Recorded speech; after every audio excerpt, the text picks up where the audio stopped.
It's a bright and sunny day here in Cairo today, and I am at the Salah Citadel. This is one of those spots in Cairo and in Egypt where you must visit. This is one of the old fortress uh, here in Cairo, and it's very old. It's about close to 200 years, 2000 years old, and I'm gonna be exploring this citadel today. Apart from the pyramids, which are obviously the highlight of any trip to Giza and Cairo, uh, this particular citadel, which is behind me, as well as the Grand Egyptian Museum, these are the two places which you must visit if you are a history nerd like me, and if you really want to understand the old civilization about how Egypt came to be and all its aspects. So I'm going to be exploring these two places in this particular video.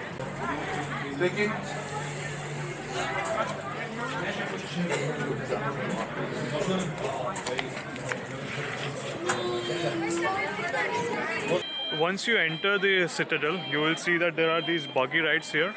So there's an extra ticket for that because this citadel is a huge complex, and you can use these buggy rides, and then you can visit the citadel. Wow, look at that thing. That thing looks. I think there are similar things in Turkey as well. I've never been to Turkey, but I've seen the images of the mosques and all, the blue mosque, I guess. Wow, this looks incredible. It's really beautiful. Yeah, I'm not really sure about the history of this particular place. I do not have a guide with me, but I'm just either going to Google it or search for some plaques which are, listed around the monuments to find out more about the history of this place. So one interesting thing that I learned was that this particular mosque or citadel or whatever you call it, it was the seat of the Egyptian government for close to 700 years, right from the 13th century till the late 19th century. Wow, look at the architecture. This is like the Ottoman style architecture, and there's this mini garden here as well, which looks very picturesque. Yeah, in order to enter this particular citadel, we need to wear these kind of plastic things on our shoes, as people are wearing, as you can see. So this is about 10 pounds, and then we can enter and then explore the citadel. Okay, I have my shoe covers on, and let's go inside. Wow, this place is really architecturally vibrant, and it looks very clean and beautiful. Of all the countries that I've visited so far, whenever I go to any historical site, I'm always impressed by their architecture. Like, look at this particular architecture that is behind me. It because I'm a Star Wars fan. Obviously, this reminds me of the Jedi Temple, but this particular architecture is like so cool, right? You don't really see it in the modern buildings that we have. It's just some blocks in the modern buildings which we have. But yeah, look at this one. Yeah, so this particular place that you see behind me, this is the mosque which is within the citadel itself, and this particular mosque was built by the modern ruler of Egypt, the founder of Egypt, that is Muhammad Ali Pasha, and he built this mosque and tried to refurbish everything. Oh my god, look at this.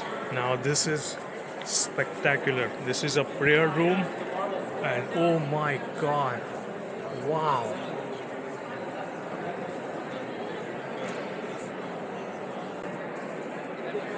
Holy shit, have you seen anything like this?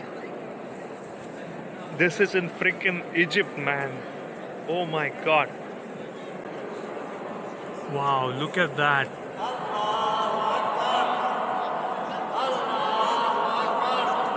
This is so beautiful. I'm not really sure what this is supposed to be. This seems like a doorway, and it seems to be going up the stairs, but there is nothing there. So maybe a stairway to heaven, There's a similar thing there as well, the doorway, and then it goes up.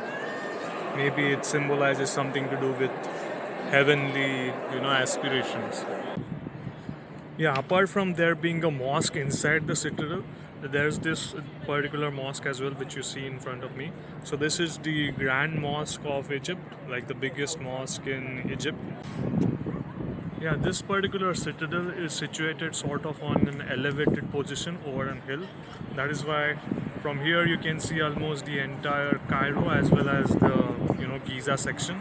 The Nile River would be going somewhere in the middle. I'm not able to see it from here, but yeah, the Nile River should be here. Yeah, in the historical times, I think around 1500 or 1300 AD, about 700 years ago, this particular citadel was also used as a military garrison. It was sort of a fortress, so that is the reason why it is on an elevated position, so that you could see the enemy from far away. Yeah, as I mentioned before, like this particular section, this is the military garrison, and it's, I think, in construction or they are building something, I'm not sure. But this particular citadel used to function as a fortress as well. So, this particular part was the military garrison.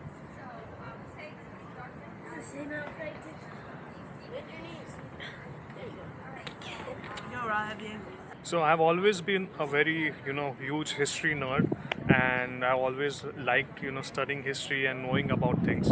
But then you reach places like this, and I'm incredibly grateful. Like yesterday, I was at the pyramids of Giza, and today I am here at this citadel, beautiful citadel, and yeah, I'm like eternally grateful for this opportunity, and I hope that in the future I keep on exploring the world and keep on traveling. Like that is something that I really want to do now, and hopefully the universe is listening and I get to travel a lot. Okay, after completing the tour of the fortress, we are now here next to it, which is the Al Sultan Al Nasser Mosque. So this is again a very huge mosque which was built during the Mamluk era, and for this place also you'll need to shield your shoes. You need to put a cover on your shoes or take off your shoes here. Yeah, this mosque is also quite beautiful. It's really old architecture, and you just get a feel that this place is like really ancient, like at least 500 plus years old.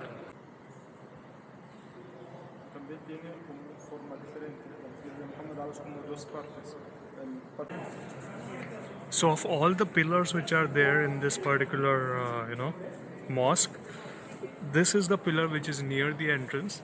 Can you see the sundial?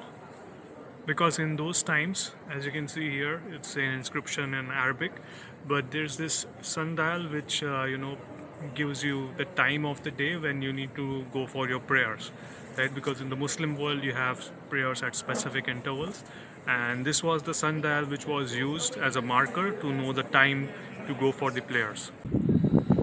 Yeah, and just beside this mosque here we have this National Military Museum. So let's check it out. Wow, this place is quite massive as well. There are lots of cannons here. Look, so many big cannons and artillery weapons. And there's this beautiful garden here. Yeah, so do you see this person on the horse behind me? So this is the son of Muhammad Ali Pasha, the same person who built the citadel, or was the ruler or the founder of Egypt. And so this particular military museum is sort of commemorative of his son. I think his son's name is Ibrahim Pasha. And there are lots of weapons here. As you can see behind me, there are missiles, there are fighter jets. On that side, I saw some military tanks as well. So this particular place is quite expansive and interesting. Yeah, this particular statue, it is completely made up of bronze, like pure bronze. And this is actually the ex-president, former president of Egypt, Mohammed El Sadat. And you can see behind, there are these weapons, missiles, radars. Yeah, just outside this particular military museum, you have this portraits of King Ramses and all of the other rulers of the ancient Egypt. And this place is quite, yeah, I think if you are coming into Cairo, then this place must be on your itinerary. They have mentioned about, the Suez Canal, which is like the central part of the world trade route, and they have given all sorts of, the Sphinx is there, and the eagle, which is symbolic of the Egyptian, hieroglyphs and stuff, and they have tried to picturize the modern history of Egypt here. Yeah, so this particular building behind me, that is the military museum complex. And this surprisingly is a huge, huge building. Like there is so much to look at inside. But it's mostly related to the military operations of Egypt and the Suez Canal and all that kind of stuff. It's not really about the history of Egypt. This is more about the military side of the Egypt. So if you are really interested in that, then you can spend a lot of time here because there is a lot to look at. But otherwise, you can just browse through and then move on. Yeah, near the military complex, there's this building named as Police National Museum. But I think it is more about looking at the views of Egypt. Wow, look at this. This is the mosque which was built like about 200 years ago, and we can see the entire Cairo from here. Yeah, so that was my tour of this Saladin Citadel. This is a huge complex, and if you are coming here, then please make sure that you have at least 2 hours to visit this particular place because it's incredible. And now I'm moving on to my next destination, that is the Grand Egyptian Museum. This was opened like recently. It's a huge museum and I'm really looking forward to it. So let's go.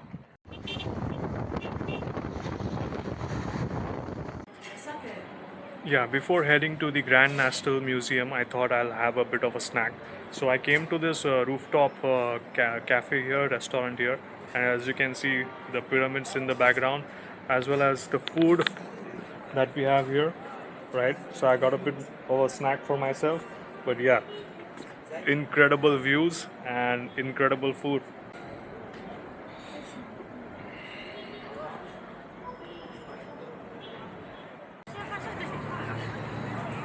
Yeah, there is an enormous line at the Grand Egyptian Museum, and it's really crowded. Although it's like a Tuesday, so I don't know why it is crowded so much. So there's this obelisk here at the start of the museum. Yeah, one another thing that you need to be very aware of when you enter the Grand Egyptian Museum is that there is no concept of physical tickets here. You cannot go to the ticket counter here and buy any tickets. Everything needs to be done online. I'll share the link in the description box below, so you don't really need to come here and waste any time fiddling around on the online site. Yeah, it took me a good part of like 20 minutes to book the tickets online on the online portal. And now after scanning on the QR code, I am in. And now let's explore. Oh my god, there are so many people here.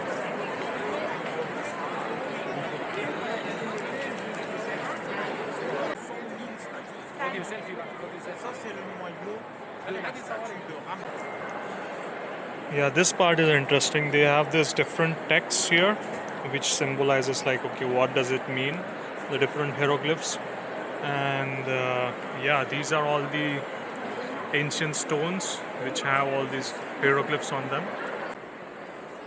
So this particular monument or obelisk is actually Queen Hatshepsut, and even though Queen Hatshepsut was a woman, she was the first, woman ruler of ancient Egypt. So she was very powerful in her time and she was very well respected. Wow, this place is freaking huge. So it's going to take a lot of time covering all of it.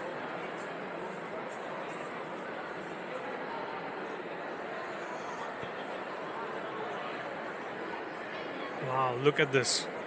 This is some pharaoh and the name of that pharaoh is written there. And they have this, wow, inscription on it.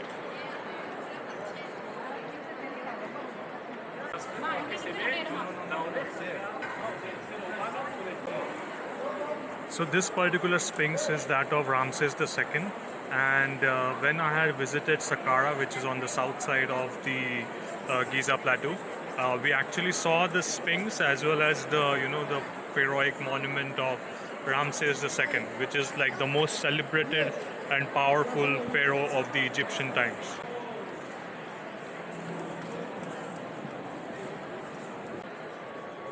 It's incredible that they have these scriptures and they would just carve them into stones as to mark as a monument. Wow, look how beautifully this tomb has been decorated. Like they used to treat their death as something very, very special. Yeah, this is a tomb of one of the older kings, ancient kings of Egypt. And just look at how beautifully this tomb has been decorated. This is Anubis. This is, I think, the pharaoh. But yeah, incredible. This text is quite impressive. It means that they used to bury the kings and the pharaohs in sort of mummies so that their soul would travel to heaven to become a star of the new kingdom. And he also transformed into Osiris, the king of the underworld. Yeah, the Egyptians had unique ideas of their own. Yeah, these statues are incredibly beautiful. Look how precise they are. I mean, whoever has, sculpted these must be an hell of a architect. Yeah, these statues are just incredibly beautiful. Like it is so difficult to do this even with today's technology, and they were able to carve it with such precise elements. And this is freaking granite. This is like black stone. It's incredibly difficult to do it with the technology that they had, but yeah, they still did it anyways. This is a freaking massive museum. I've just covered this particular part, and now I'm moving on to the main gallery section.